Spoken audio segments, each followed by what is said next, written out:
প্রস্তাবিত বাজেটে বৈষম্যহীন বাংলাদেশ গড়ার প্রতিফলন হয়নি বলে মন্তব্য করেছেন এনসিপির আহ্বায়ক নাহিদ ইসলাম। নতুন অর্থ বছরের প্রস্তাবিত বাজেটে জাতীয় নাগরিক পার্টি আনুষ্ঠানিক প্রতিক্রিয়ায় দলটির নেতারা বলেন, কর আরোপের ক্ষেত্রে বরাবরের মতোই গরিবদের উপর বোঝা চাপিয়ে দেওয়া হয়েছে।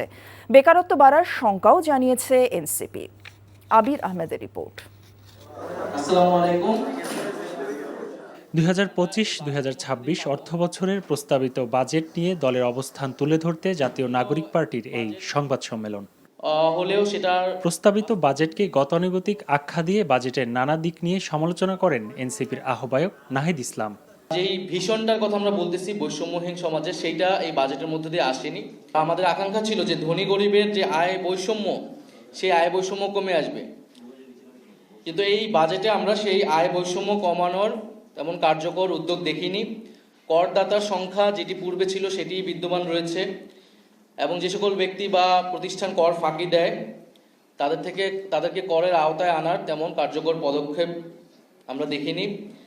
এর ফলে নিম্নবিত্ত এবং মধ্যবিত্তের উপর যেই চাপ ছিল, করের চাপ, সেটি কিন্তু অব্যাহত থাকবে। এই বাজেটে কর্মসংস্থানের সংকটে বেকারত্ব বাড়তে পারে বলে মনে করে এনসিপি।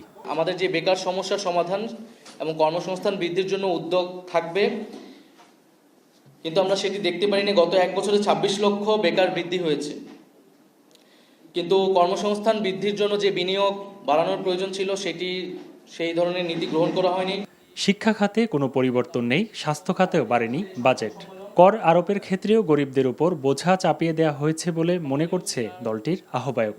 সেই সাথে কালো টাকা সাদা করার সুযোগ রাখারও সমালোচনা করেন দলটির নেতারা। আবির আহমেদ, এনটিভি নিউজ, ঢাকা। এই ঈদে জামা জুতো অ্যাক্সেসরিজের ডিসকাউন্ট।